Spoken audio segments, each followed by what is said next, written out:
नमस्कार, किचन स्टोरीमध्ये मी प्राजक्ता तुम्हा सर्वांचं मनापासून स्वागत करते। आज आपण लहान मुलांच्या आवडीचा पदार्थ म्हणजेच पास्ता, अगदी झटपट बनणारा पास्ता आज आपण बघणार आहोत। आता उन्हाळी सुट्टी लागलेली आहे आणि मुलांना काहीतरी छानसं खावंसं वाटतं, वेगवेगळं, भाजी पोळी नको नको होते। त्यासाठी छान असा पदार्थ हा पास्ता आहे। घरी बनवलेला पास्ता नक्कीच खूप जास्त छान होतो, खूप टेस्टी होतो। चला तर आपण पटकन रेसिपीला सुरुवात करूया।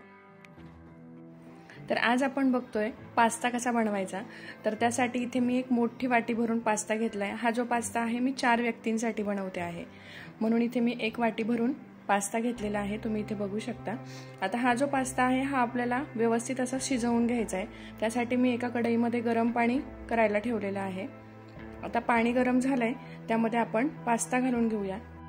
त्यातच चवीनुसार मीठ घालून घ्यायचं आहे आणि हे 10 मिनिटांसाठी व्यवस्थित हा पास्ता जो आहे तो आपल्याला शिजवून घ्यायचा आहे। पास्ता अजिबात कच्चा राहायला नको, व्यवस्थित असा मऊ झाला पाहिजे, कारण छोटी मुलं खातात, त्यामुळे पोटदुखीचा त्रास व्हायला नको, म्हणून पास्ता जो आहे तो आपण 10 मिनिटांसाठी व्यवस्थित शिजवून घ्यायचा आहे। तर आता 10 मिनिट झालेले आहे आणि पास्ता मस्त असा मऊसूत शिजलेला आहे।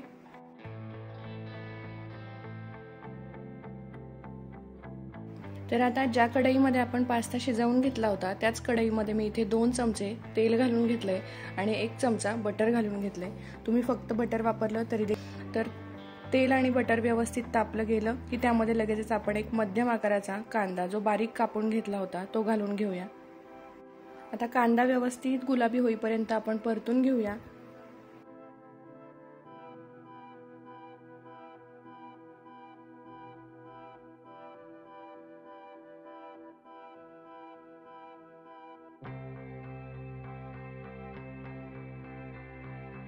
आता कांदा इथे व्यवस्थित गुलाबी झालेला आहे, त्यामध्ये लगेचच एक छोटीशी शिमला मिरची जी बारीक कापून घेतली होती ती आणि 1 चमचा आले लसणाची पेस्ट मी इथे घालून घेते आणि व्यवस्थित पुन्हा एकदा आपण परतून घ्यायचं आहे।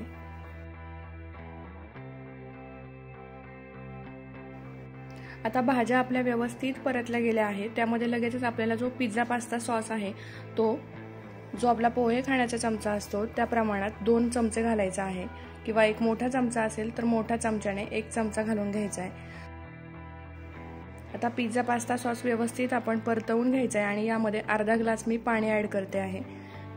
आता पाणी यासाठी घालायचं ज्यामुळे पास्ता खूप असा कोरडा कोरडा किंवा रखरखीत होणार नाही, त्यासाठी आपण इथे अर्धा ग्लास पाणी घालून घेतले। आता पास्ता घालून हे व्यवस्थित आपण एकजीव करून घ्यायचं। आता तुम्ही इथे बघू शकता आपण अर्धा ग्लास पाणी घातलं होतं, म्हणून थोडंसं पातळ हे दिसत असेल, पण जसं जसं हे शिजत जाईल तसं तसं हा जो पास्ता आहे तो व्यवस्थित आपल्याला जसा हवा आहे तसा होईल। आता इथे तुम्ही बघू शकता अगदी 2 मिनिटांसाठी परतून झाल्यानंतर पास्ता जसा पाहिजे होता अगदी तसाच तयार झालेला आहे। आता यामधून मी फक्त वरतून चीज किसून घालून घेते। तर इथे मी 1 चीजचं क्यूब वरतून किसून घालून घेतले आणि थोडीशी कोथिंबीर घातली आहे। त्यावर लगेचच झाकण ठेवलंय आणि 1 मिनिटांसाठी चीज फक्त मेल्ट होईपर्यंत आपण हे वाफवून घ्यायचं आहे। आता आपला पास्ता बनवून तयार झालेला आहे, यावर फक्त थोडेसे चिली फ्लेक्स आणि काळी मिरी घालून घेते आणि अशा पद्धतीने अगदी यम्मी आणि टेस्टी खूप पटकन होणारा असा पास्ता तयार झालेला आहे। नक्की तुम्ही ट्राय करा। चॅनलवर नवीन असाल तर सबस्क्राइब करायला विसरू नका। व्हिडिओ पूर्ण बघितला त्यासाठी खूप खूप धन्यवाद।